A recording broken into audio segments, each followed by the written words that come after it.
কারণ এগুলো তোমাকে জানতেই হবে। এইচএসসি অ্যান্ড আলিম পরীক্ষার্থী, পরীক্ষা দিয়েছো, যাই হোক একটা ঘটনা তো ঘটেছে, অ্যান্ড আফটার দ্যাট তোমরা এখন সবাই তোমাদের পরিচয় হচ্ছে তোমরা অ্যাডমিশন পরীক্ষার্থী।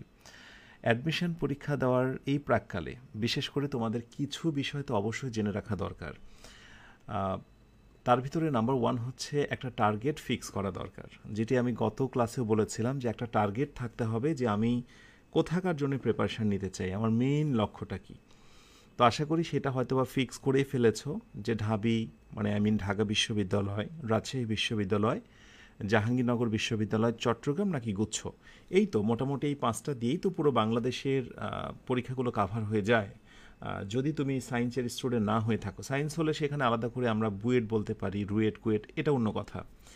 এখন আমি এর আগের ক্লাসটায় তোমাদেরকে যে বিষয়ে গাইডলাইন দিয়েছিলাম সেটি হচ্ছে ঢাকা বিশ্ববিদ্যালয় সংক্রান্ত, এবং ঢাকা বিশ্ববিদ্যালয় 15 বছরের প্রশ্নগুলোকে আমি এক নজরে দেখিয়েছিলাম কোন প্রশ্নগুলো আসতে পারে।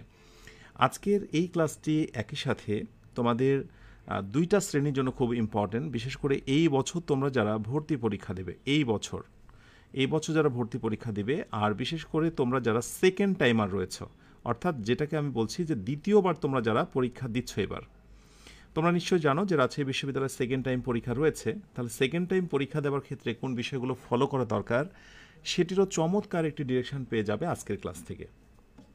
আচ্ছা, একটু মনোযোগী হও। আমরা আজকে মূলত রাজশাহী বিশ্ববিদ্যালয় 15 বছরের ইংরেজি প্রশ্নের একটা পর্যালোচনা করব ইনশাআল্লাহ, ঠিক আছে? সো আমরা চলে আসি, একটু মনোযোগী হও। তুমি যে কোনো একটা কোচিংয়ে ভর্তি হতে পারো, সেটা অনলাইন বেস হতে পারে, ফিজিক্যাল, অথবা কোনো একটা বই নিয়ে তুমি পড়তে পারো, কিন্তু আমার পরামর্শ থাকবে তুমি যেখান থেকেই পড়ো না কেন তুমি অবশ্যই জানো সেইটাই পড়ো যেটা তোমার পড়া লাগবে। কারণ সময় থাকে মাত্র 2-2.5 মাস, অথচ তোমাকে মোটা একটা বই ধরিয়ে দেওয়া হয়, অথবা কোচিংয়ে লেকচার শিট অনেক মোটা হয়, কোচিংয়ে বলা হয় এতগুলো ক্লাস হবে, অথবা কেউ কেউ বলে 50-60-100টা ক্লাস নেবে। আরে বাবা, এত ক্লাস, এত বই, এত মোটা, এত কিছু দরকার নেই তো। আগে তোমাকে জানতে হবে বিগত বছরের প্রশ্নগুলো আসলে কেমন হয়েছে। তো সে অনুযায়ী আমরা যদি আসন্ন 24-25-এর কথা বলি, তোমাদের যে পরীক্ষা হবে, সেখানে রাজশাহী বিশ্ববিদ্যালয়ের জন্য মূলত যে ডিরেকশনটা অপেক্ষা করছে, সেই ডিরেকশনটা হচ্ছে, ডিরেকশনটা একটু ভালো করে ফলো করো। এ ইউনিট, দ্যাট মিন্স তোমরা যারা মানবিক বিভাগের, মনে রেখো ঢাকা বিশ্ববিদ্যালয় এ মানে হলো সায়েন্স, বাট রাজশাহী বিশ্ববিদ্যালয় এ মানে হচ্ছে মানবিক। তার মানে মানবিক বিভাগে যারা রয়েছে এবং বিভাগ পরিবর্তন করবে যারা, অর্থাৎ হতে পারে কমার্স থেকে তুমি মানবিকের প্রস্তুতি নেবে, মানে বাংলা, ইংরেজি, সাধারণ জ্ঞান, অথবা কমার্স সায়েন্স থেকে তুমি বাংলা, ইংরেজি, সাধারণ জ্ঞানের প্রস্তুতি নেবে। সো এই 2 বিভাগের শিক্ষার্থীদেরকে আমরা বলছি এ ইউনিট, ঠিক আছে? এখন এ ইউনিটের ভেতরে এমসিকিউ হচ্ছে 80 মার্কস,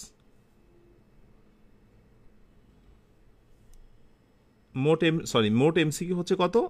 80টা হচ্ছে এমসিকিউ থাকবে, আর টোটাল নাম্বার বন্টন থাকবে হচ্ছে 100। এর ভিতরে ইংরেজি থাকবে 20, যার পূর্ণমান দাঁড়াবে হচ্ছে 35। সো আমাদের 35 মার্কস একটা টার্গেট নিতে হবে। এই 35 মার্কসের জন্য আমার কোন কোন বিষয়টা পড়া লাগবে, কোন কোন এমসিকিউগুলো পড়া লাগবে, সেটা আমি তোমাদের এখন ডিসক্রাইব করব। এই 35 মার্কসের জন্য আমাকে যা যা পড়তে হবে। সো এখানে আমরা গ্রামার অবশ্যই পড়ব। গ্রামারের ওপরে মার্কস থাকবে 10 প্লাস মাইনাস, অর্থাৎ 10-এর একটু বেশি 11 অথবা 9-10 এরকম। সো গ্রামারের ভিতরে কী কী রয়েছে সেটা আমি তোমাদের এখানে পরে হাইলাইট করছি। এর সঙ্গে থাকবে ভোকাবুলারি থাকবে এরকম 9, 10 বা 11টা প্রশ্ন, এখানে একটু খেয়াল করে দেখো। তো এই ভোকাবুলারি জিনিসটা কি সেটা আমি এই অংশে তোমাদেরকে ক্লিয়ার করব। এর সঙ্গে কিছু কিছু সময় তোমার লিটারেচার পাবে, লিটারেচার থেকে 2-1 প্রশ্ন আসে। আমি বলবো যে এইটা প্রথমত মাথা থেকে বাদ দিয়ে দিতে হবে, কারণ লিটারেচার নিয়ে যদি আমি 5 দিন 7 দিন 2 দিন ক্লাস নিই এবং সেখান থেকে 2 প্লাস অথবা মাইনাস, তার মানে কোনো সময় প্রশ্ন হতে পারে, নাও হতে পারে, 1 মার্কস না পেলেও সমস্যা নেই, কিন্তু 1 মার্কস পাওয়ার জন্য তোমাকে লিটারেচার বা ফিগার অফ স্পিচের ওপরে তোমাকে যদি 4-5টা আমি ক্লাস নেওয়াই, this is really time consuming fact. তো সেক্ষেত্রে আসলে অভিজ্ঞ টিচারের এটাই হচ্ছে সুবিধা, বা তার কাছে পড়ে একটা সুবিধা হলো যে উনি তোমাকে শুধু তাই পড়াবেন যা তোমাদের লাগবে। উনি একটা টপিক 2.5-3 ঘন্টা ধরে ক্লাস নেবেন না, উনি 1 ঘন্টা 1.5 ঘন্টা বা যতটুকু সময় প্রয়োজন যা দরকার ততটুকু উনি নেবেন। এটা করে তোমাদের পেনটা অনেক কমে যায়। এবার টেক্সট বুক, তোমরা এইচএসসি এবং আলিমের যে টেক্সট বুকটা তোমরা পড়েছ, তোমাদের যে এইচএসসি বা আলিমের যে টেক্সট বুকটা, তো সেই এইচএসসি বা আলিমের টেক্সট বুক থেকে 3টা প্রশ্ন হয়। এখন এইটা বোঝা খুবই মুশকিল। আমি বিশেষ করে কিছু প্যাসেজ তোমাদের দাগিয়ে দেবো যেগুলো তোমরা ভালো করে দেখবে। এর সঙ্গে আসি প্যাসেজের বিষয়। সো প্যাসেজ সলভিংয়ের জাস্ট কৌশলটা শেখানো যাবে, হুবহু প্যাসেজ কমন আসবে এটা বলা যায় না। বাট একটা মজার কথা হচ্ছে, গত বছর যারা আমার পোস্টগুলো দেখেছ যে কোন কোন সোর্স থেকে রাজশাহী বিশ্ববিদ্যালয় প্রশ্ন করেছিল, একেবারে সেই সোর্সগুলো আমি দেখিয়ে দিয়েছিলাম। ইনশাআল্লাহ ধারণা করছি আমরা এইবার সাজেশন আকারে সেটা দিতে পারবো। আচ্ছা, এই হচ্ছে মোটামুটি তোমার হলো প্রাথমিক কথা। এবার আসো মেন যে জিনিসটা, ধরা যাক তুমি একটা বই কিনে ফেললে, তো বই কিনে গ্রামারে কোন টপিকগুলো পড়বে আর মুখস্থ অংশ, এটা হচ্ছে মূলত মুখস্থ অংশ। ঠিক আছে, আমি বিশ্বাস করি এমন অনেকেই রয়েছে যারা কোনো কোচিং প্রাইভেটে ভর্তি হবে না, হয়তো বা প্রত্যন্ত গ্রামাঞ্চলে রয়েছে, একটা বই নিয়েই তোমরা পড়াশোনা করবে, তাদের জন্য এটা খুব খুব বেশি ভাইটাল একটা ক্লাস। আর যারা কোথাও পড়ছো বা পড়বে তারা তো একটা ডিরেকশন পেয়েই যাবে যে আমার কি পড়া উচিত, আমার গন্তব্যের পথটা কেমন। তো এখানে প্রথমত সবচেয়ে বেশি ফোকাস দেবে হচ্ছে রাইট ফর্ম ভার্ব, এরপর subject verb agreement, identification of parts of speech, অর্থাৎ কোনো কোনো সময় একটা শব্দই কি নাউন নাকি ভার্ব নাকি অ্যাডজেক্টিভ নাকি অ্যাডভার্ব, এই ধরনের কিছু প্রশ্ন করা হয়। একই শব্দ আছে না, যেমন আমরা যদি সহজ করেই একটা কথা বলি যে he, GARDENS, he gardens perfectly, FECTLY, perfectly. So আমি তোমাকে প্রশ্ন করলাম এই গার্ডেন্স এটা কোন পার্টস অফ স্পিচ। তো এই জিনিসটাই হচ্ছে এটা, যে একটাই থাকবে হচ্ছে নাউন, হয়তোবা আরেকটাই থাকবে ভার্ব ইত্যাদি। তার মানে গার্ডেন শব্দটা হচ্ছে মূলত তোমার নাউন, বাগান, কিন্তু বাক্যে যেহেতু সাবজেক্টের পরে বসেছে, সো যখনই সাবজেক্টের পরে কোনো শব্দ বসবে সেটা হয়ে যাবে হচ্ছে ভার্ব। তাহলে সেই জায়গা থেকে সাবজেক্টের পরে যেহেতু বসেছে garden, so garden that means এটা অবশ্যই হলো ভার্ব।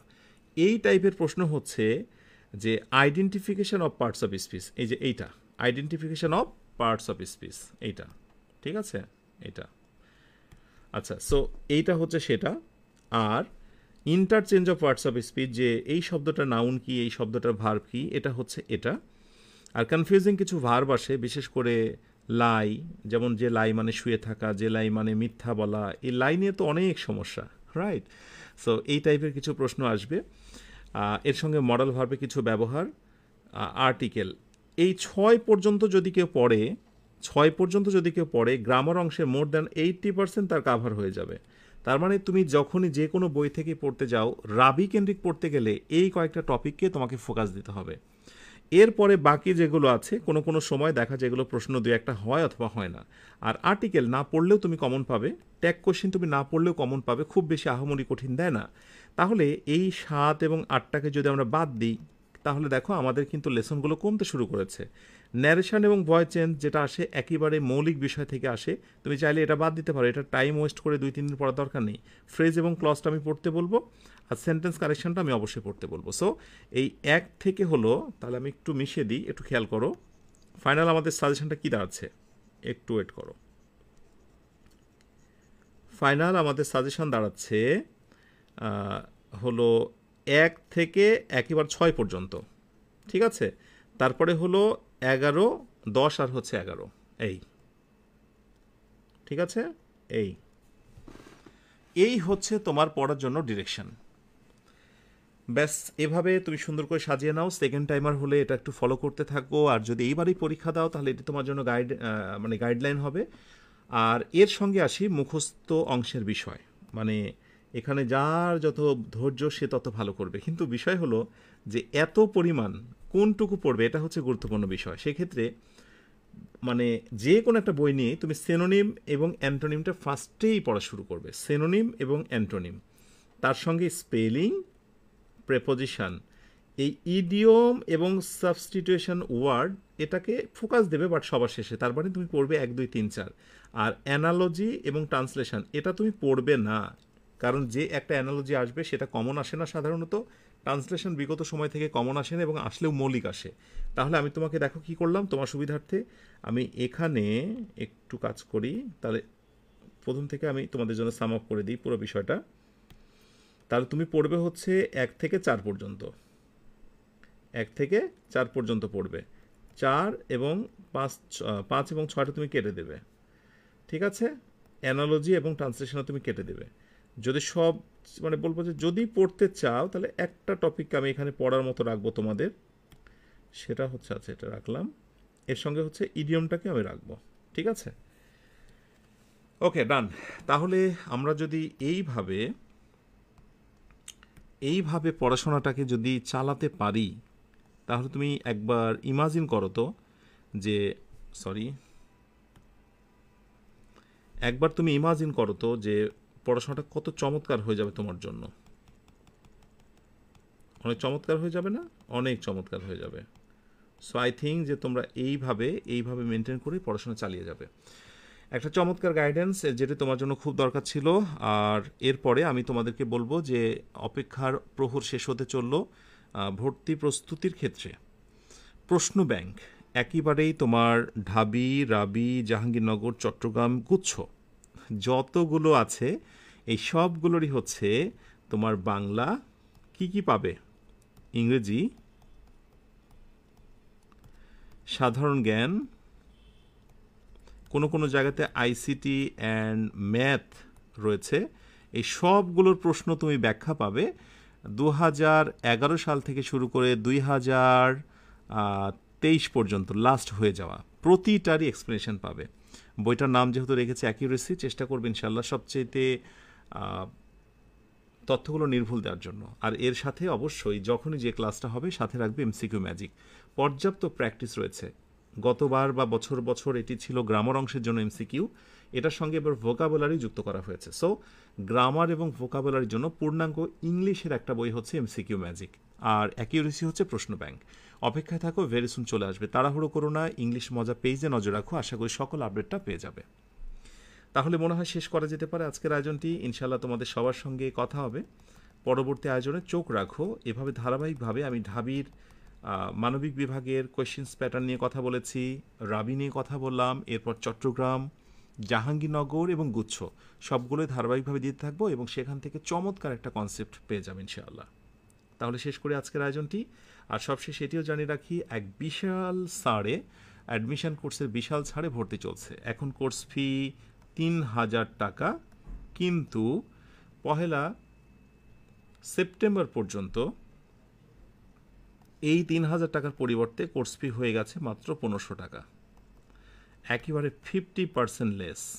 এমন অফার ফিরে আসবে না। সো সিদ্ধান্ত নেওয়ার এখনই সময়। নজর রাখো, এই ভিডিওর নিচেও কমেন্টে লিঙ্কটা দেওয়া থাকবে, ভর্তি লিঙ্ক। এছাড়াও পেজ অথবা ইউটিউব চ্যানেলেও তোমরা খবরটা পেয়ে যাবে। শেষ করে আজকের আয়োজনটি ইনশাআল্লাহ। পরবর্তীতে আবারও নতুন কোনো লেসন নিয়ে কথা হবে। তোমরা সবাই অনেক ভালো থেকো। আসসালামু আলাইকুম ওয়া রাহমাতুল্লাহ।